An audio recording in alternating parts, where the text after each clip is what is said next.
Assalamualaikum warahmatullahi wabarakatuh. Rabbi shrah li sadri wa yassir li amri wahlul 'uqdatam min lisani yafqahu qawli. Allahumma shalli wa sallim barik ala sayyidina Maulana Muhammadin wa ala alihi wa sahbihi ajmain. Amma ba'du. Ingkang sangat kula hormati Habib Ali Asgaf, Habib Husain Asgaf, semua keluarga wonten Mas Fikri, Mbak Najila, semua ingkang kula hormati, Mas Nurdin sedanten ingkang kula hormati. Niki ngaos ilmu dulu apa ngaji ijazah dulu ini?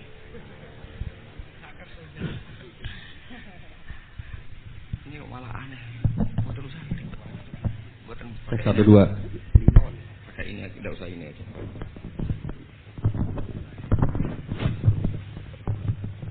Gampang mana?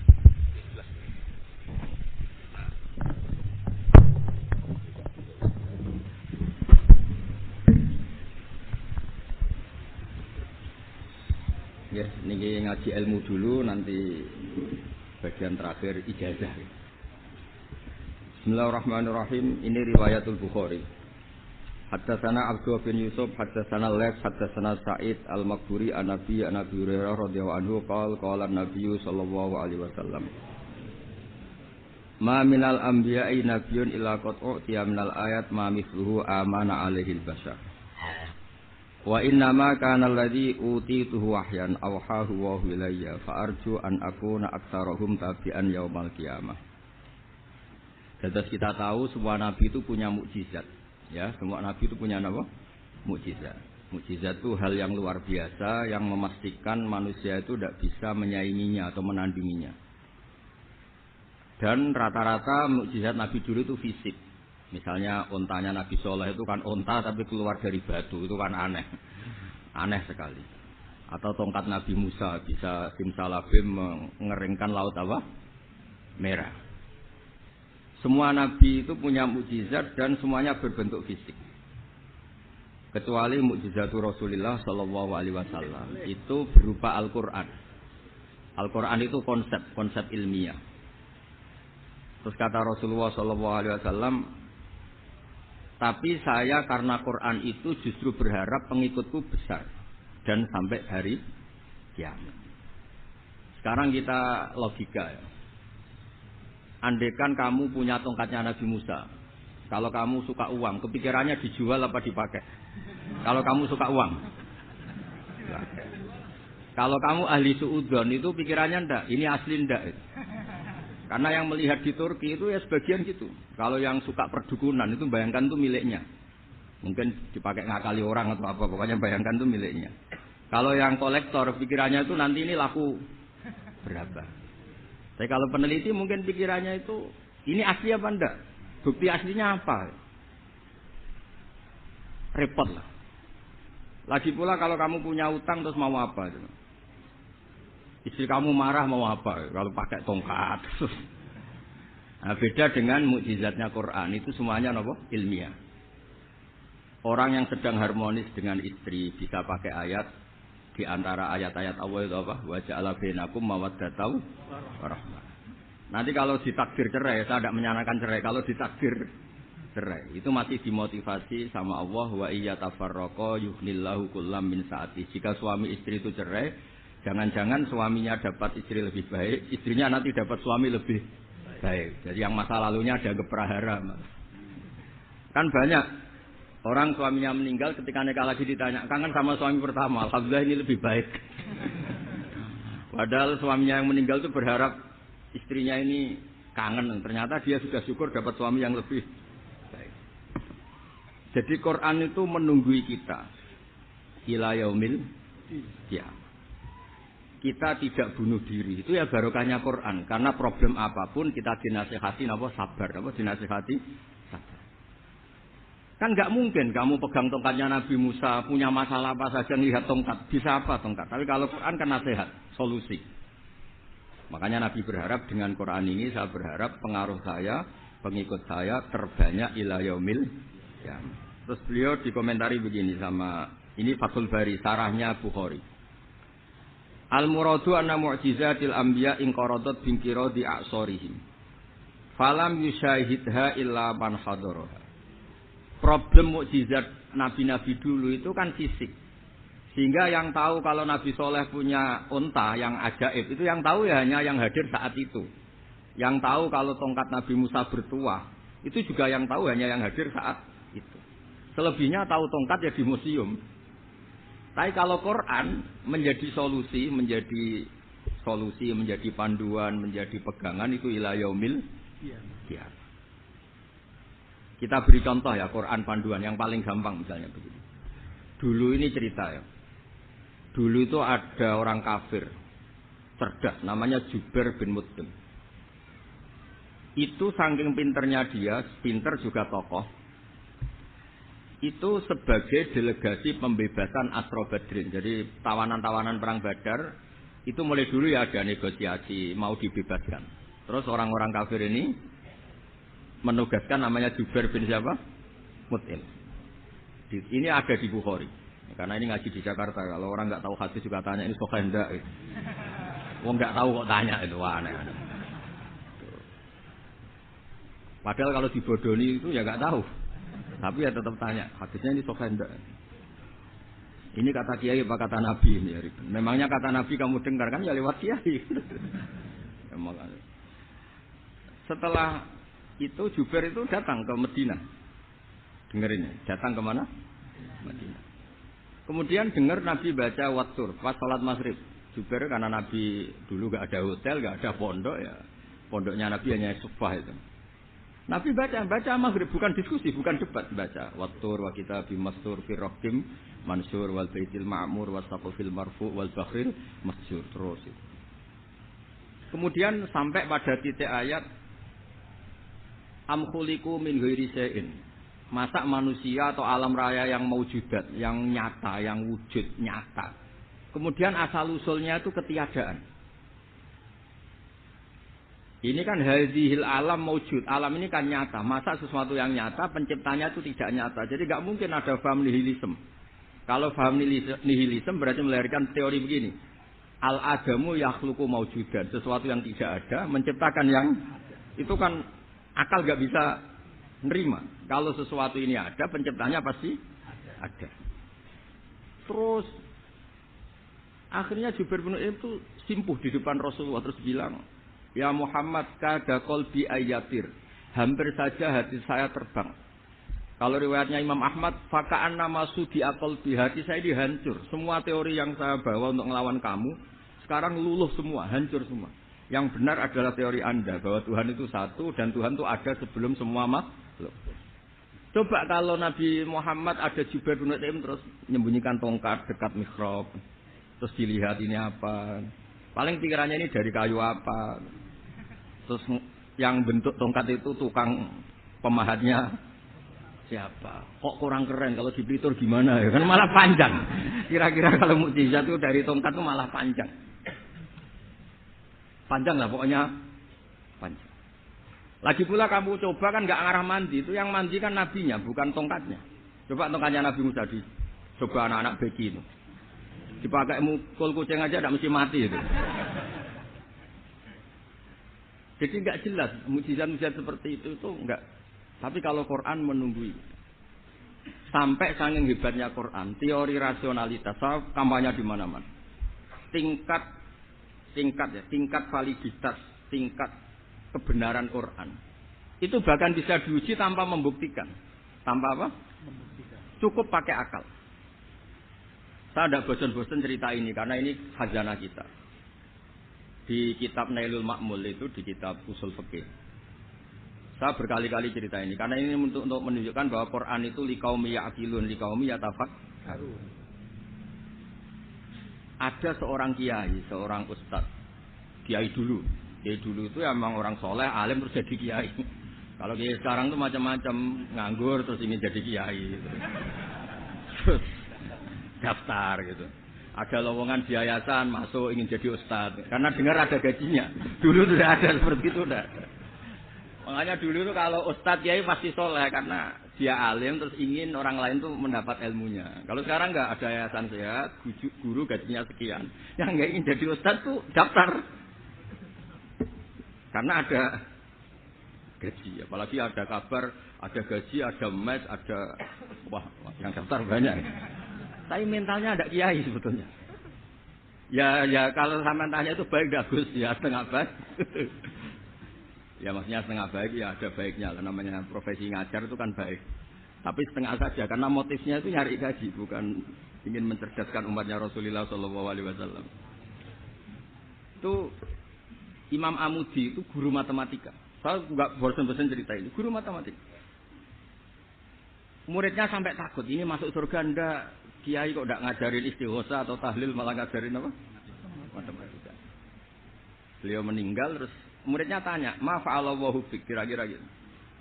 Apa yang dilakukan Allah? Allah nyambut Anda gimana? Terus kata Imam Amudi, "Bagus saya disuruh ngajar malaikat." Karena malaikat kan enggak pernah kayak anak beci gini ngaji gini. Malaikat itu enggak pernah ngaji, dia iman saja karena tahu surga, tahu neraka terus iman gitu aja.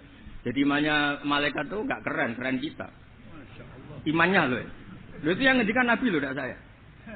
Nabi pernah tanya sama sahabat, iman yang paling keren siapa? Jawabannya sahabat malaikat. Ya enggak, karuan malaikat iman. Dia yang tahu surga neraka, tahu segalanya, masa ada enggak iman? Ya pasti iman lah katanya.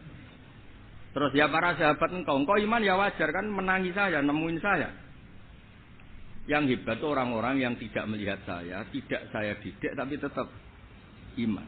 Karena dididik akal, ya tadi dididik Quran, apa dididik Quran. Sama siapa? Teks bahasa Arabnya masang. Terus Imam Amudi kata Allah, suruh dia ngajarin para malaikat cara menemukan saya. Malaikat dikumpulin terus Imam Amudi disuruh ngajar. Sama singkat kata-katanya Allah di mimpi itu. Istajilla ala wahdaniyati. Bihadrati malaikati. Tolong ajarkan cara menemukan saya padahal Anda ini manusia yang tidak melihat saya. Anda di Jakarta kan lihatnya gedung-gedung. Paling jadi khayal terus nikmat lah, Anda ikut punya tapi ikut nikmat. Orang desa-desa kalau ke Jakarta itu pokrol. Wah, di Jakarta itu gedungnya tinggi-tinggi, tidak kayak kampung sini. Lo udah ikut punya, ikut bangga. Di Jakarta orangnya cantik-cantik, tidak kayak orang sini. Padahal dia ya dapat orang cantik gitu. Jadi Allah itu saking pinternya, miskin-miskin ya bisa berkhayal dan bahagia. Nah, itu alhamdulillah betul. Akhirnya itu apa ini anak-anak begini saya tak niati ngajar standar anak-anak akademik. Terus pertama yang diajarkan hanya bilang gini, sama siapa teksnya? Ya malaikat tauhid para malaikat. Terus beliau bilang, nisbatus naini wassalatah ila malaniha yatalahu nisbatul far'i ilal asli. Angka itu jumlahnya berapapun 2, 3 sampai triliunan. Semuanya itu nisbatul far'i ilal asli. Bin nisbat ilal wahid nisbatul far'i ilal asli. Angka 2 ya cabangnya 1, 3 ya cabangnya 1, 1 triliun ya cabangnya 1. Tetap yang asal usul adalah angka 1. Itu nangis semua malaikat. Cara Jawa itu mandekman kowe iman kaya imanku. Makanya imannya umat Rasulullah sallallahu alaihi wasallam itu PD-nya yakinnya kayak imannya malaikat. Kalau Tuhan itu 1. Karena angka enggak bisa dimulai kecuali dengan angka 1. Makanya nisbatus naini wassalasah ila ma la nihayata lahu iku nisbatul far'i ilal asli. Semuanya itu nisbatnya cabang ke induk. Berarti semua alam raya ini tetap asal usulnya 1, yaitu qul huwallahu ahad. Nah, itu namanya akal. Umatnya Rasulullah itu ditinggali mukjizat akal lewat panduan Quran sehingga meskipun kita tidak menangi Rasulullah, tidak menangi sahabat, kita tidak tahu malaikat Jibril, tapi cara iman kita ini tidak kalah keren. Yakin hakul yakin. Terus kedua, gambar. Kamu gambar rumah, gambar hewan, gambar apa saja, mesti dimulai 1 titik. Entah gambar kamu bagus, entah jelek, tetap dimulai 1 titik. Nah, titik ini namanya nuqtatul wujud. Semua alam raya dimulai dari 1 titik, yaitu nuqtatul wujud. Makanya Quran dimulai bismillah, dan bismillah itu dipilih sama Allah pakai pertama ba itu ada titik. Itu kata semua ulama. Itu titik itu singkatan dari bi kana makana wa bi yakunu mayakun. Karena saya semuanya ada. Bi itu karena saya. Jadi makanya santri-santri bagi tidak usah bayangkan kamu jadi wali terus bisa terbang ke Mekah, tidak usah. Kalau terbang ke Mekah ya sudah umroh aja bayar. Kalau enggak ya maklaran KBH atau apa. Pokoknya cari gratis itu. Ya gratis kan. Dapat orang 10 gratis 1. Terus orang enggak umroh-umroh dirayu-rayu supaya umroh. Repot. Itu pelanggaran fikih itu. Kalau orang punya utang itu wajibnya nyaur utang dulu gitu. Wah, repot. Saya itu juga sering bingung di kampung-kampung. Gus sama umroh. Kenapa? Dapat gratisan. Minta uang saja buat nyaur utang, enggak boleh. Wah, secara fikih yang wajib itu nyaur utang bukan umroh. Enggak boleh Gus diminta uang, enggak boleh, harus umroh. Dari situ saya ini bingung Gus mau umroh, enggak nikmati. Kenapa? Disuruh ngajar Gus. Repot semua kalau ibadah mergawi ya gini bingung semua.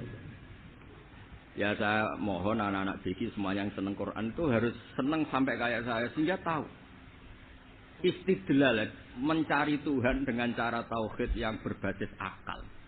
Itu sedzahir imannya malaikat. Jika di klasmen iman itu manusia ulul ilmi, kita-kita yang nekuni ilmu itu nomor 1 prakteknya. Karena nomor 1 itu Allah karuan kan, syahidah Allah kan enggak tertandingi, syahidah wa annahu la ilaha illa huwa, terus wal malaikatu. Malaikat kan karuan karena langsung menyaksikan surga dan ketiga apa? Wa ulul ilmi. Berarti prakteknya kan nomor 1. Kalau kompetitornya semuanya manusia, ulul ilmi nomor berapa? 1 kan? Nah nomor 3 kan dari Allah, malaikat, ulul ilmi. Berarti kalau kompetisinya antar manusia nomor berapa? 1 kan? Nah kenapa ulul ilmi di nomor 3 kan tapi dari Allah, malaikat, ulul. Kerennya kayak apa? Karena cara iman ulul ilmi itu enggak ada ragunya sama sekali. Kamu ragu enggak kalau 2 itu cabang dari 1 asalnya 1? Enggak pernah kan ragu kan? Semua gambar seruat apapun dimulai dari 1 titik, ragu enggak? Enggak kan? Nah, imannya umatnya Nabi karena dipandu oleh Quran itu seyakin itu, sehakul yakin itu. Nah, itu terus Jubair bin Mut'im jadi iman. Am khuliqu min ghairi syai'in am humul khaliq. Terus kata Allah lagi, kalau kamu tidak percaya saya yang bikin langit bumi ya gampang dong. Kamu saja yang ngomong kalau kamu yang bikin. Paling orang sepakat kamu stres. Terusannya ayat situ. Am khalaqus samawati wal ard. Kalau kamu tidak yakin Allah yang bikin ya silakan Anda klaim saja kalau kamu yang bikin langit bumi. Bala yukinun. Kamu juga gak mau kan dibilang stres. Nah ini terus saya teruskan ya. Makanya mukjizat terbesarnya Nabi adalah Al-Quran. Karena Al-Quran ini cerita tentang hukum-hukum akal, cerita tentang logika-logika peradaban. Misalnya logika peradaban, contoh paling gampang. Di Quran itu ada sekian ayat yang Allah cerita peradaban. Misalnya wa ahsinu innallaha yuhibbul muhsinin. Itu dikutip terus kemudian disimpulkan dalam peradaban. Kata Sayyidina Ali karramallahu wajhah ngendikannya gampang. Ahsin man syi'ta takun amirah. Kamu berbuat baik saja sama seseorang, maka otomatis kamu akan jadi pemimpinnya. Ada orang nggak tamat SD, nggak tamat papa, gobloknya minta ampun. Tapi karena gaji seorang pakar, kamu tak gaji 1 bulan 1 miliar, perusahaan saya jadikan besar. Itu dikongkan ngalor itu ya nurut. Hanya karena dia ihsan. Terus wastahni amman syi'ta takun nadhira. Saya ulang lagi. Wastahni amman syi'ta takun nadhira. Dan kamu jangan butuh orang lain, siapapun dia, maka kamu akan setara. Misalnya ada menteri orang antri mau salim, tapi kamu tidak butuh kan tenang saja. Tapi kalau kamu butuh, habis kamu. Ya kan, kamu tidak butuh seseorang, maka kamu posisinya akan setara. Kamu harus sopan karena punya utang jasa. Kalau nggak punya apa-apa kan setara. Ya enggak? Misalnya kamu jajar rektor atau jajar menteri, jajar apa saja. Kalau kamu tidak punya utang kan, kamu jajar menteri tidak punya utang. Sama jajar satpam tapi punya utang, takut mana?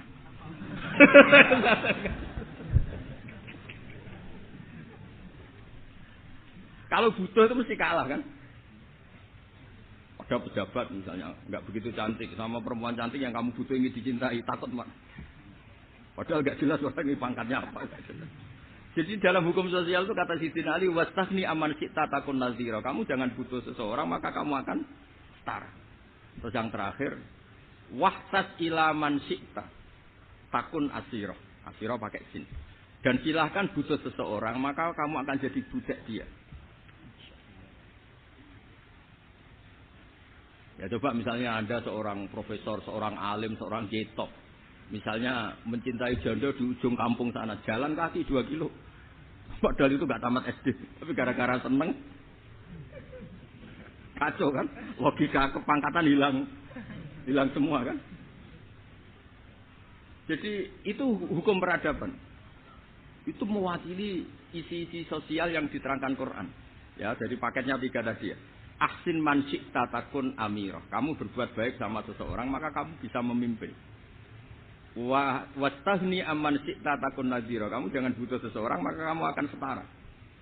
Mbok kamu ketemu orang terkaya di dunia. Yo ketemu orang terkaya di dunia, kamu jejer, kamu tidak butuh dia. Tenang kan bisa setara kan?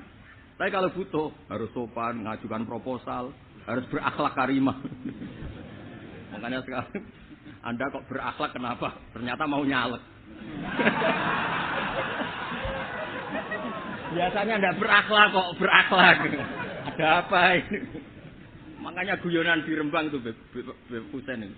Kalau ada orang mendadak sopan sama temannya, temannya curiga, kok tumben sopan, mau utang ya?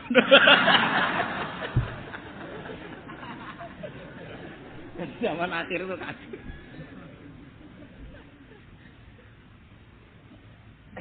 Ya di semua daerah gitu ya, sama Pak Rektor ya. Kalau ada teman biasanya nggak sopan kok sopan, itu temannya curiga. Ini Pak Rektor UI ini. Kok tumben sopan, ada apa ya? Karena di mana-mana orang butuh itu pasti beretika. Kamu punya teman paling berdua, kalau mau utang berakhlak gak? Atau misalnya kamu punya adik cantik, terus punya teman berdua, kalau cinta adik kamu berakhlak gak? Ya saya nggak sama sekali nggak berakhlak. Gara-gara butuh menjadi berakhlak. Ya jadi hukum sosial itu ya kuncinya 3 tadi. Ahsin man syi'ta takun amirah. Wastahni amman syi'ta takun nazirah. Terus wastas ila man syi'ta takun asirah. Kalau kamu butuh seseorang pasti kamu dibikin hina. Asir itu tawanan. Nah, Quran itu bicara sosial itu lengkap. Dan itu yang nunggui kita. Kita punya tetangga yang kurang baik, ya senang. Punya tetangga baik, ya senang. Kata Imam Syafi'i, saya berkali-kali cerita. Kok senang semua Imam Syafi'i? Ya bagus lah. Kalau yang senang saya enak lah. Tidak jagongan, tidak ngopi enak. Yang enggak senang saya, enggak ngarah utang. Uang itu nak, kamu punya tetangga, enggak senang kamu. Aman kan? Aman. Enggak akan pinjam uang kan, pinjam mobil. Enggak senang kok. Makanya Imam Syafi'i itu kalau ngedikan luar Syafi'i, diceritain orang. Ya Aba Abdillah bagiannya. Ya Aba Abdillah orang itu enggak senang kau. Bagus lah.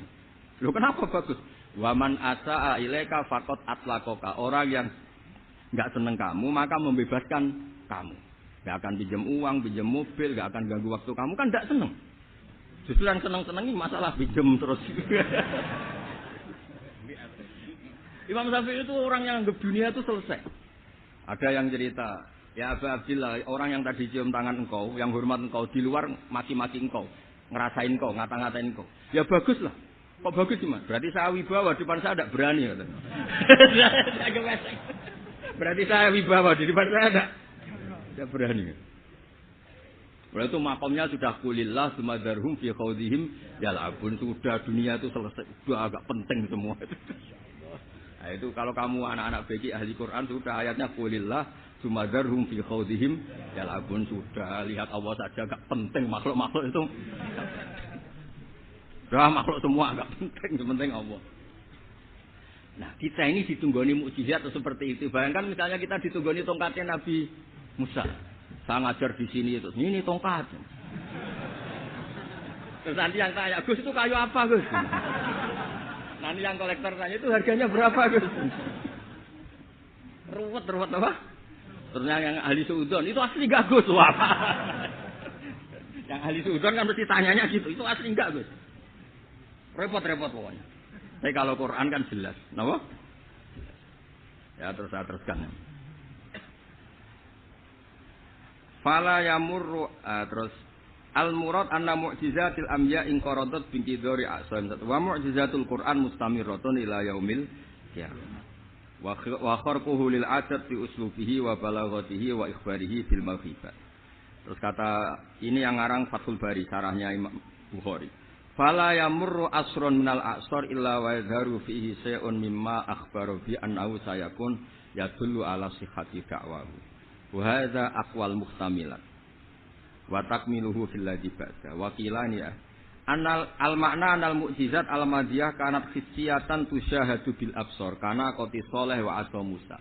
Mukjizatnya nabi-nabi dulu itu hanya penyembuh, hanya pelengkap, hanya nuruti keinginan mata. Seperti dahsyatnya apa? Laut Merah di sebelah apa dipukul sama tongkatnya Nabi siapa? Itu semuanya itu hanya memanjakan mata. Urusan mata. Terus wow itu. Tapi kalau mukjizatnya Nabi Muhammad itu berdasar akal. Macam berdasar akal nih dengerin ya. Dengerin betul. Ketika Laut Merah terus tersibak kan, wow itu keren kan? Terus kita bilang, menyimpulkan, wah kita tidak akan mampu. Itu bodoh sekali kesimpulan kita tidak akan mampu. Meskipun bikin nyamuk, Anda juga tidak mampu. Loh untuk memutuskan tidak mampu saja kok sampai pertunjukan seperti itu tuh laopo, cek goblok gitu. Nah kalau kita karena umat yang pinter untuk memaksa kita nggak mampu, Allah bilang Inna wa la yastahi ajadriba masalam ma ba'udah. Kita melihat nyamuk langsung berkesimpulan tidak mampu. Saya berkali-kali cerita nyamuk itu sudah kecil, masih punya urat, uratnya kayak apa? Masih punya kuman, kumannya seberapa? Ya enggak? Nyamuk itu kecil, punya organ tubuhnya punya urat. Itu kalau kamu pinter, antara tongkatnya Nabi Musa menyibak Laut Merah sama nyamuk itu sama-sama berkesimpulan melahirkan satu paham bahwa kita tidak. Loh untuk memaksa tidak mampu saja kok pertunjukan ada onta keluar dari batu. Nakotu soleh, ada tongkat yang bisa mengeringkan laut. Sik goblok ya. Nah kita alhamdulillah tidak jenis goblok yang seperti ini. Untuk ikrar bahwa Allah itu hebat ala kulli syai'in, cukup lihat nyamuk. Kagum kan? Sudah tidak usah bikin hidup. Saya berkali-kali mencontohkan. Para pemahat tak suruh bikin patung gajah itu mampu. Tak suruh bikin patung nyamuk kalau bisa. Nyari materi dari apa itu? Gampang mana bikin patung gajah sama patung nyamuk? Gajah, makanya Allah bikinnya contoh itu untuk ijaz itu pakai nyamuk, bukan pakai. Itu kalau ustadz-ustadz yang agak jorok malah contohnya nyamuk, Gus. Itu kecil. Itu kayak apa? Di dalamnya dia hamil, Gus. Itu anaknya kecil lagi, telurnya kecil lagi, itu gimana itu cara bikin itu? Makanya di sini ini ada kitab Itqan, itu komentarnya itu lucu. Ini kitab Al-Itqan karangannya Imam Suyuti. Ini persis komentar saya tadi ya. Kata Imam Suyuti, pengarang kitab Itqan, wa ya imma khissiyah wa imma aqliyah. Jadi mukjizat itu ada yang fisik, bisa dilihat indra, panca indra, bisa dilihat akal. Wa aktsaru mu'jizati Bani Israil kanat khissiyah li baladatihim. Bilada itu goblok, wakilati basairihim. Dasar wong goblok. Mukjizat kok ngenteni sing wow. Maksudnya dasar wong untuk ngakui Allah hebat saja kok nunggu hal-hal yang seperti itu gitu. Paham gitu? Mergo likil latin apa aklihim. Wa aktsaru mu'jizati hadhil ummah aqliyatun li farati dzakaihim wa kamali afwahihim. Dan mukjizatnya umat ini semuanya berdasar akal karena sudah cerdas. Jadi andaikan kita melihat tongkatnya Nabi Musa menyibak Laut Merah dengan melihat nyamuk, kesimpulan kita sama-sama wow, sama-sama keren, sama-sama memastikan kita tidak mampu.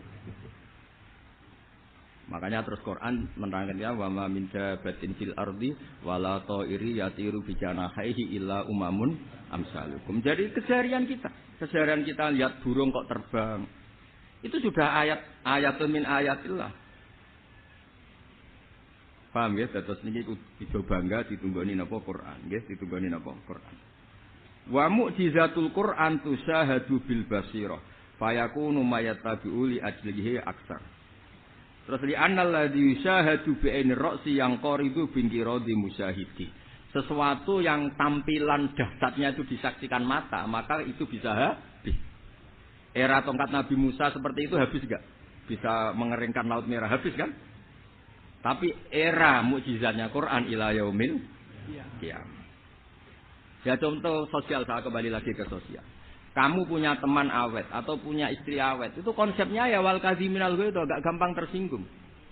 Coba kalau kamu setiap tersinggung putus, setiap tersinggung habis, kamu tidak punya teman, tidak punya istri. Sampai kita awet seperti ini, kalau kecewa ya wal kaziminal ghaidz, ngempet. Termasuk saya ini biasanya ngaji khusus terus baca gini ya kecewa kan.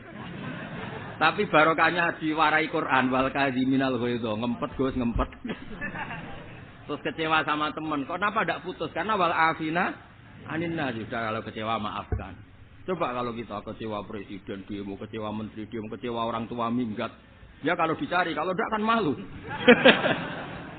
Saya itu punya teman tak tanya, kecewa Gus sama bapak itu. Kenapa tidak minggat? Malu. Kenapa malu? Takut gak dicari. Itu orang itu paling malu itu kalau keluar dari rumah nggak di. Saya punya teman lagi. Saya ini takut mati, Gus. Kenapa? Takut istri saya tidak nangis, Gus. Itu kematian terburuk itu kalau saya mati, tahu istrinya tidak nangis. Oh, itu malu betul itu. Makanya jangan mati. Pokoknya pastikan orang sekeliling Anda nangis itu baru berani mati. Kalau tidak jangan.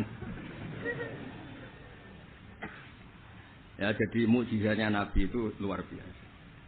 Walladzi yusyahadu bi'ainil aqli bakin yusyahidu kullu man jaa ba'dal awali mustamirran. Sesuatu ilmiah, sesuatu agama atau apa saja yang logis itu akan abadi ila yaumil. Kayak tadi. Ketika kita kecil diajari apa? Wujud, qidam, baqa, mukhalafatun, hawadisi, qiyamuhu, binafsihi, wahdaniyat, qudrati rasa. Itu ila yaumil qiyamah. Karena kita pasti punya logika tadi. Masa alam raya yang maujud didahului ketiadaan. Kemudian ketiadaan ini kita rumuskan, ketiadaan inilah yang bikin alam raya. Di mana-mana nihilisme ketiadaan ya layu akhiru sayyan namanya tiada ya tidak punya akibat apapun.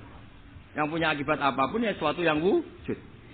Loh itu kan ila yaumil qiyamah, sampai kapanpun teori itu akan nunggui kita ila yaumil. Tapi kalau tongkat Nabi Musa ketika kita tidak melihat kan punya alasan tidak ngandel. Musa tidak tahu. Tapi kalau kamu seperti ini, orang paling mulhid sekalipun, paling ateis sekalipun, terus ditanya, bisa enggak Anda mulai angka di luar angka 1? Tidak bisa kan? Makanya benar Imam Amudi tadi, ketika diminta Allah, istadilla ala wahdaniyati fi hadrati malaikati. Tolong ajarkan kenapa manusia begitu yakin kalau saya ini satu. Padahal mereka tidak melihat saya.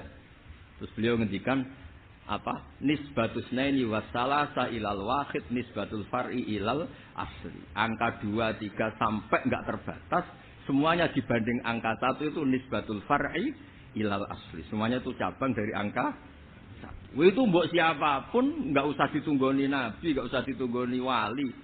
Logikanya akan seperti itu. Ini yang dimaksud apa? Walladzi yusyahadu bainil aqli bakin yusyahidu kul man ja'a badal awal mustamir. Ya ini masih ada waktu seperempat, ini ijazah. Kalau ijazah enggak boleh tanya, ijazah ini. Dan itu yang fotokopi lebih besar itu ijazah.